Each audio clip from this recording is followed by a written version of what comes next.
Here is the linear equation we are asked to solve. 12 times y minus 15 equals 45. Solving means leaving the variable alone on one side, with a number on the other. Let's do this step by step. Use the same operation on both sides to keep the equation equal.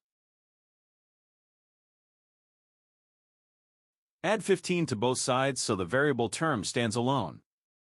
That gives 12 times y equals 60.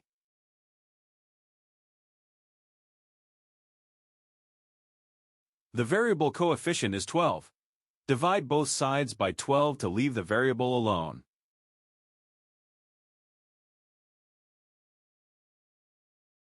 Quick check, substitute 5 for y. Both sides equal 45, so the equation balances. So, y equals 5.